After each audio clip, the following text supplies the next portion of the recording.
নমস্কার, জয় নিতাই। আপনাদের সবাইকে সশ্রদ্ধ প্রণাম।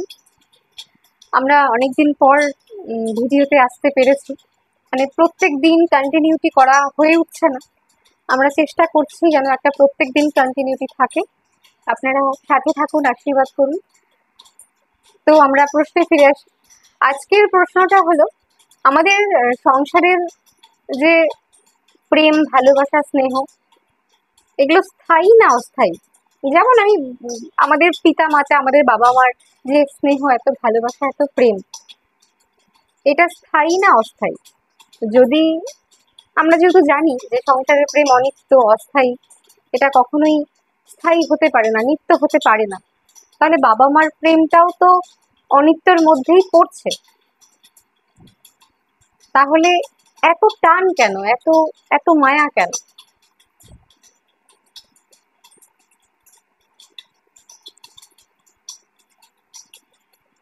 জয় নিতাই। জয় নিতাই। দেখো, আমরা ঈশ্বরের সন্তান। ঈশ্বরের সন্তান অনুসারে আমাদেরকে আমাদের ঈশ্বরকেই চাওয়া উচিত ছিল। যার ছেলে তাকেই তো চাইবে, বাবার ছেলে বাবাকেই তো স্মরণ করবে। এবার বাবা আনন্দময়, ঈশ্বর তো আনন্দময়, তাহলে আমরা ওই জন্য আমাদের খোঁজটাও হচ্ছে আনন্দের খোঁজ। আমরা ওই জন্য আনন্দের সন্ধান করি। যে কোনো মানুষ, যে কোনো জীব, প্রত্যেকেই আনন্দ চায়। এখন আমি সংসারে যাহাতক এলাম, সেই আমি ঈশ্বরকে ভুলে গেলাম, যাকে দেখলাম তাকেই আপন করে নিলাম। তাহলে পিতামাতার সন্তান যদি পিতামাতাকে চাইবে, এটা তো স্বাভাবিক। যদি না চায়, তার মানে সেখানে কোনো একটা অস্বাভাবিক কিছু ঘটছে। যেমন ধরো,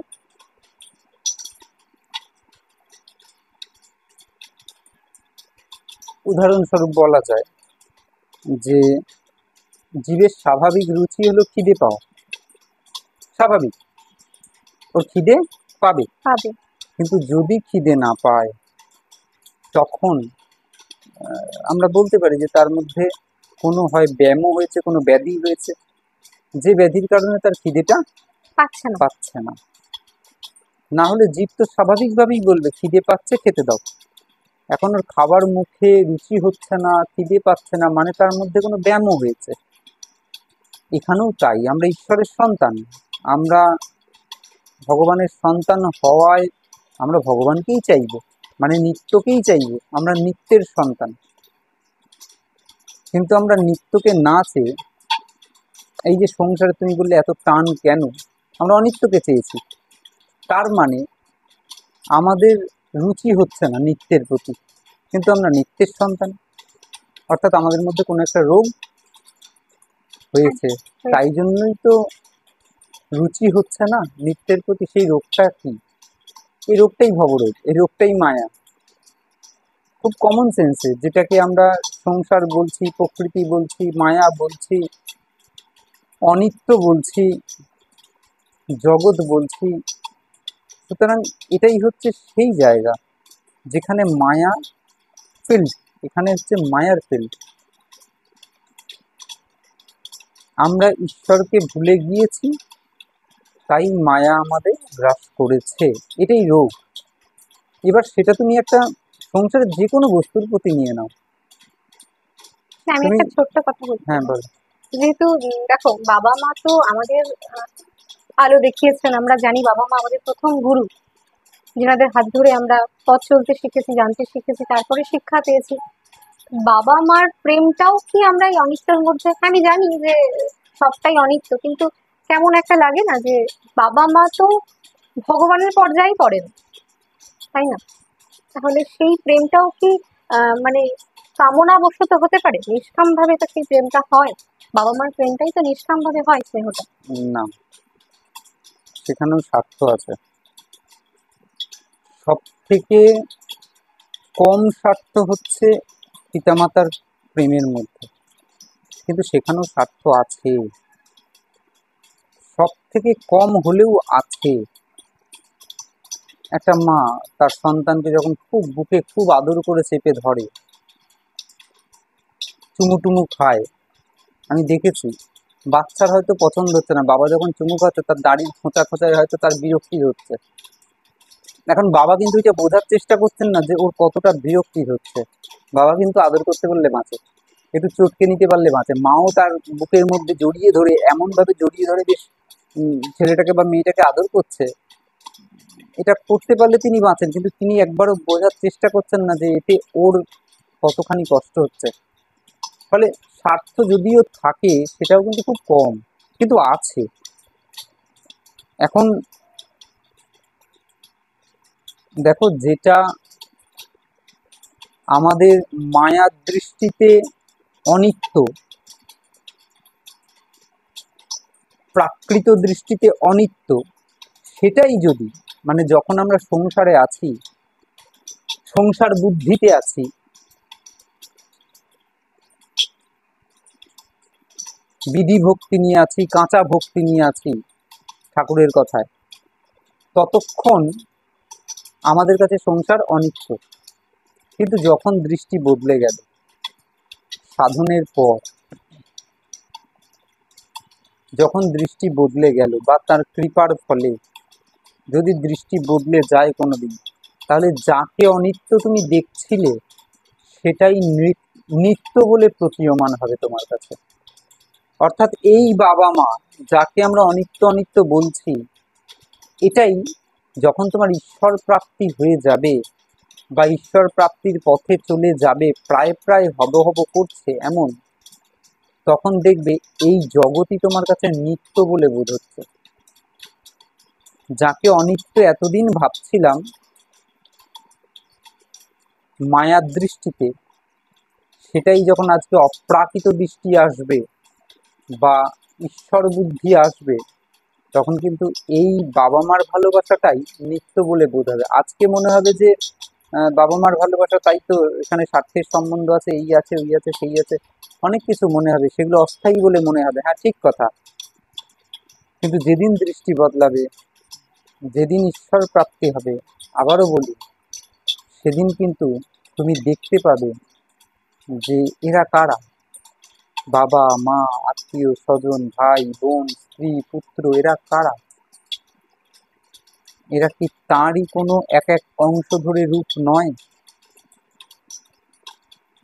যখন দৃষ্টিটা ব্যাপক হবে, জগৎ ব্যাপক হরি অজ ভব আজ্ঞাকারী মধুর মূরতি লীলা কথা,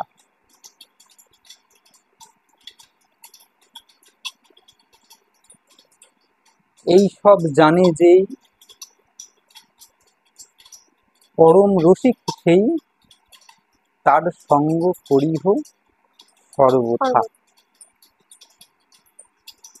জগৎ ব্যাপক হরি অজভব আজ্ঞাকারী। যখন মানুষের দৃষ্টিটা বদলায়, সে যখন বুঝতে শেখে যে যাকে অনিত্য বলছিলাম সেটাই আজকে নিত্য, কারণ তিনি সবার মধ্যে তখন গোবিন্দ দর্শন করেন বা তার ইষ্টদেবকে দর্শন করেন। সে মা, বাবা, কালী, খ্রিস্ট, আল্লাহ যেই হোক, সে তার ইষ্টকে সবার মধ্যে দর্শন করে, শুধু জীবের মধ্যে নয়, জড়ের মধ্যেও দর্শন করে। জড়ও তার কাছে চিন্ময় হয়ে যায়, অপ্রাকৃত হয়ে যায়। তখন তার দৃষ্টিটা বদলে যায়, তখন ব্রহ্মময়ং জগৎ দেখতে থাকে। সেই ঠাকুরের কথা আছে না, যে বিষ্ণু পরিস্থিত বিষ্ণু, বিষ্ণু খাদতি বিষ্ণবে কথম হসতি রে বিষ্ণু, বিষ্ণুময়ং জগৎ। হৃদয়কে বলছেন ঠাকুর, একটা পাগল তার কাছ থেকে একটা রুটি একটা কুকুরে নিয়ে যাচ্ছে, তা পাগলটা সেই কুকুরের পেছনে তাড়া করেছে, দিয়ে পাগলটা কুকুরের ওপর বসে সেই রুটিটা ছিঁড়ে ছিঁড়ে খাচ্ছে, পাগলও খাচ্ছে কুকুরও খাচ্ছে।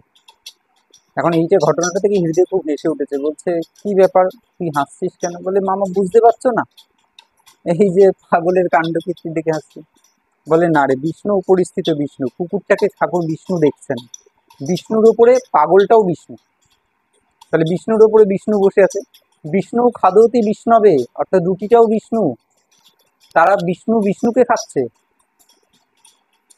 কখন হসতি যে বিষ্ণু। এবার ঠাকুর হৃদের দিকে তাকিয়ে বলছেন, তুইও তো বিষ্ণু, তুই হাসছিস কেন? বিষ্ণুময়ং জগৎ, হ্যাঁ পুরো জগৎটা বিষ্ণুময়। এই দৃষ্টিটা যখন বদলে যায়, তোমার যখন এই দৃষ্টিতে এই সর্বভূতে তুমি যখন ঈশ্বর দর্শন করো, সেটা আত্মাকেন্দ্রিক হতে পারে, আত্মকেন্দ্রিক হতে পারে, সেটা তার ইষ্টদেব কেন্দ্রিক হতে পারে, যে যে স্বরূপে, এবং এটাই তো সত্য, যাকে তুমি অনিত্য বলছো সেটা তো দেহ পাটটা অনিত্য, কিন্তু তার ভেতরে যে চিন্ময় আছে সেটা তো নিত্য, আত্মা পরমাত্মা তারা তো নিত্য। তাহলে তোমার কাছে যে মায়া, মায়া মানে কি? যেটা ভ্রম, মায়া মানে ভ্রম, আমাদের চোখে এটাই ভ্রম যে আমার এটাকে অনিত্য বোধ হচ্ছে, কিন্তু এটা অনিত্য নয়, আসলে অনিত্য বোধ হচ্ছে না।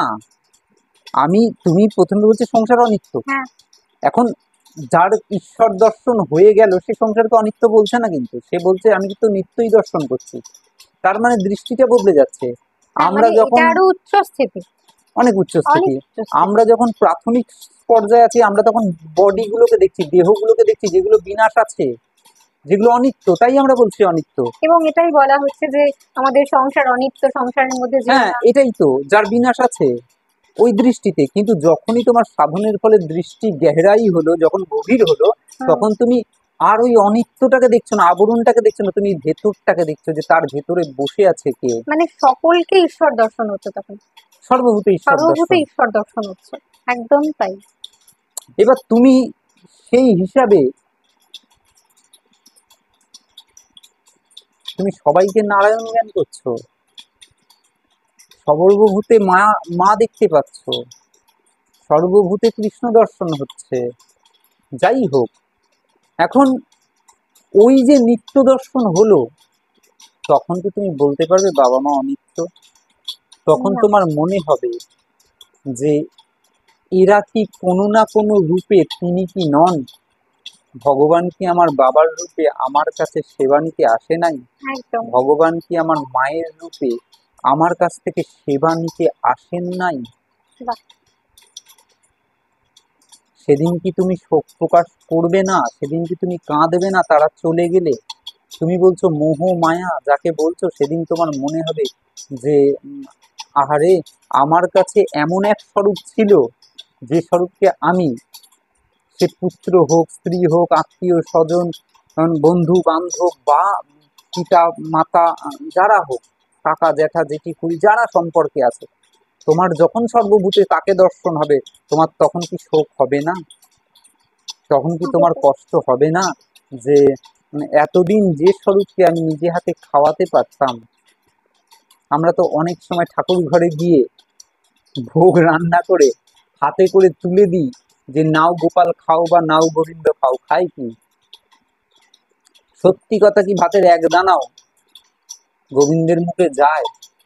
তুমি ভাবো চোখে দেখতে পারো যায়, কিন্তু যেদিন তোমার দৃষ্টিটা বদলে যাবে, সেদিন তুমি দেখতে পাবে যে বাবার রূপ ধরে তোমার হাতের অন্নের গ্রাস তিনি মুখে গ্রহণ করলেন। তুমি দেখতে পাবে যে মেয়েটার রূপ ধরে কে আসলো আমার কাছে, কে আমার হাত থেকে সেবা নিচ্ছে, আমি হচ্ছি সেই সেবা দাসী, আমি হচ্ছি সেই সেবা দাস,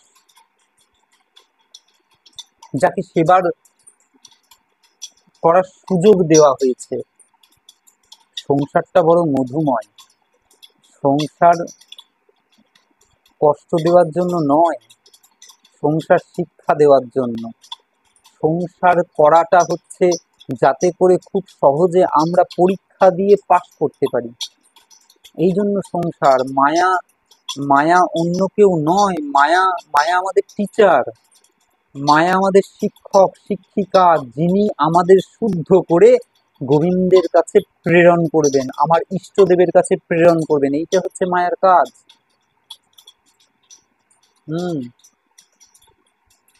যতদিন না আমাদের সেই ভ্রমটা কাটছে, যতক্ষণ আমরা শিক্ষানবিশের পর্যায়ে পড়ছি, প্রথম প্রথম আমরা আসছি, আমরা সংসারে বস্তুতেই টান দেখবো, কারণ আমরা যা দেখতে পাচ্ছি তার প্রতি টান থাকবে।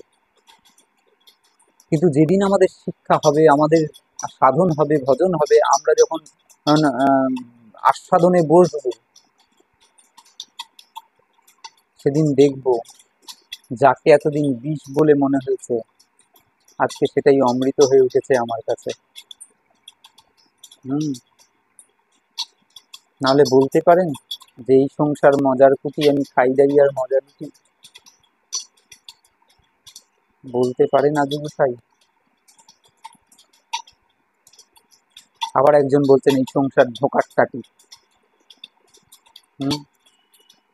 দুজনের দৃষ্টি দুই রকম। কেউ বলছেন ধোঁকার কাটি, কেউ বলছেন আমি খাই দাই আর মজা রুটি। এই ভালো আজ সঙ্গমে কান্না হাসির গঙ্গা যমুনায়, ঢেউ খেলেছি, ঢেউ খেয়েছি, ঘট ভরেছি, ডুব দিয়েছি, নিয়েছি বিদায়। এখানে এসেছি, এখানে এসে তোমাকে খুঁজেছি, খুঁজতে খুঁজতে যেদিন তোমায় পেয়েছি, দেখছি পুরো জগৎটা তুমি ময় হয়ে গিয়েছো। জগতে আর তো অন্য কাউকে দেখতে পাচ্ছি না, জগতে তো তুমি, তুমি সর্বভূতে তুমি। কোথায় দেখবো তোমাকে? আলাদা করে দেখবো কোথায়? যখন এই রকম একটা দৃষ্টি চলে আসে, তখন যাদের তুমি অনিত্য বলছো তারা নিত্য বলে প্রতীয়মান হন। তাদের তুমি দেখতে পাবে যে আমারই ভগবান বিভিন্ন রূপে আমারই কাছে এসেছিলেন সেবা নিতে, সেবা করতে। তিনি কত আদর করে সেবা করেছেন আমাদেরকে, এবং তিনি সেবা নিচ্ছেন। তখন আমাদের কিন্তু জীবনটা সার্থক, তখন পিতামাতার সেবাও সার্থক। কারণ বিদ্যার উদ্দেশ্য নয় এ বিশ্ব বিজয়, সেবিলে বিশ্বপিতারে, তবে সে বিদ্যা সার্থক হয়। তাই বিদ্যা সেটাই। মহাপ্রভু জিজ্ঞেস করছেন পরে কেন লোক, রামানন্দ উত্তর দিচ্ছেন কৃষ্ণ জানিবারে। যদি তা না হইল তাহলে বিদ্যায় কি করে?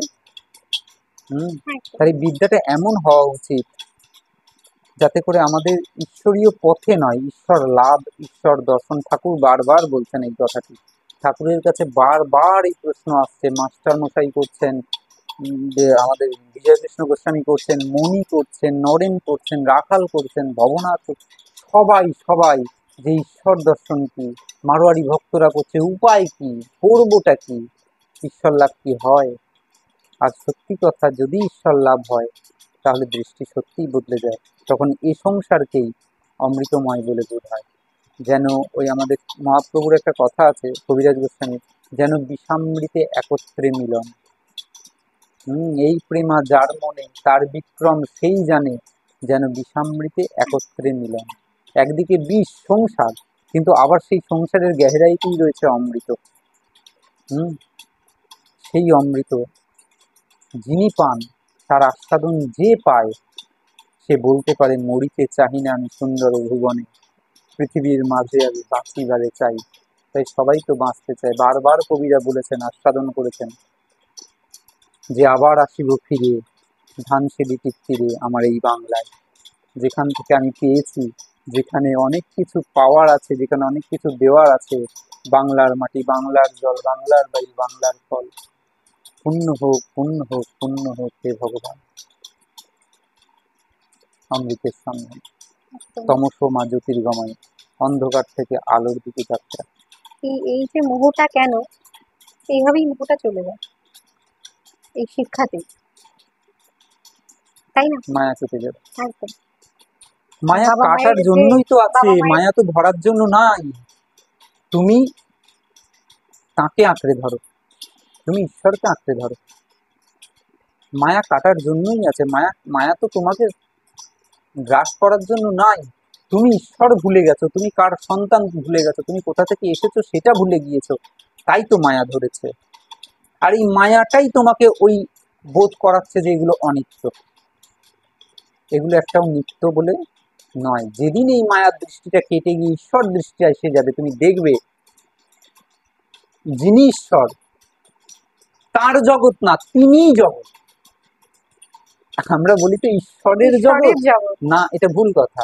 যিনি ঈশ্বর তিনিই জগৎ, অর্থাৎ তিনি এক স্বরূপে মা, তিনি এক স্বরূপে জীব, তিনি এক স্বরূপে স্থাবর, তিনি এক স্বরূপে জঙ্গম, সব তিনি হয়েছেন, তিনি ময় ভুবন। এই দৃষ্টিটা খোলে, যেদিন এই দৃষ্টিটা খোলে সেই দিন তুমি অমৃতের সন্ধানটা পেলে। সেদিন আর ওই অনিত্য না, তখন সর্বভূত নিত্য, সবই নিত্য, সবই নিত্য, সবই সব যেন মিলেমিশে একাকার। একদম একদম। এবং এই স্থিতিটা লাভ করতে গেলে অবশ্যই সাধন ভজন প্রয়োজন, শিক্ষা প্রয়োজন। শিক্ষা তো অবশ্যই খুব প্রয়োজন, নিত্য দিনের একটা শিক্ষা করতে হবে, ক্লাস করতে হবে, ক্লাস ছাড়া হয় না, ক্লাস করতে হবে। ঠাকুর এই ভক্তিকে বলছেন পাকা ভক্তি, রাগ ভক্তি, অহৈতুকী ভক্তি, নিষ্কাম ভক্তি, নিষ্কিঞ্চন, অনেক শব্দ ব্যবহার করেছেন। ব্রজ ভক্তি, প্রেম ভক্তি, গোপী প্রেম, এই একই জিনিস, সব সব কথাগুলো একই। সুতরাং এই ভক্তির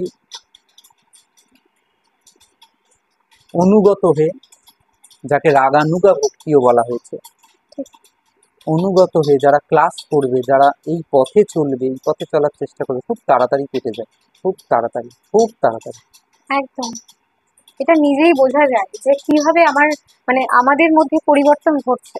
একটা তো আমরা কতটা ভুল করছি, দোষ করছি, আমরা নিজেরাই বুঝি যে না, আজকে এন্ড অফ দ্য ডে আমাদের এই ভুলটা হয়েছে, বা এই মানুষকে এই কথাটা করেছি, বা কোনো একটা ব্যবহার করেছি যেটা আমার উচিত হয়নি। তো এই যে দোষগুলো, এই দোষগুলো আমরা নিজেরাই ধরতে পারবো যদি আমি ঠিকঠাক করে সঠিক শিক্ষাটা পাই। তো আমার মনে হয় সবাই ভরসা রাখুন, বিশ্বাস রাখুন, নিশ্চয়ই হবে। যদি আমরা নিজেদের উপরে ভরসা, আত্মবিশ্বাস খুব বেশি জরুরি। আর সেটার জন্য আমাদের চেষ্টাটা অবশ্যই করতে হবে। চেষ্টা করলে তিনি নিশ্চয়ই কৃপা করবেন। আমাদের চেষ্টাটা 100% দিতে হবে, দিতেই হবে। তো আপনারা সবাই ভালো থাকবেন এবং সাথে থাকবেন। যদি আপনাদের কোনো রকম প্রশ্ন থাকে, বা কিছু আলোচনার বিষয় থাকে, বা কোনো রকম কোনো কথা যেটা আমাদের করলে ভালো হয় বা আমাদের জন্য কল্যাণ হয়, আপনারা সেটাও বলবেন। জয় নিতাই, জয় গৌর, ভালো থাকুন।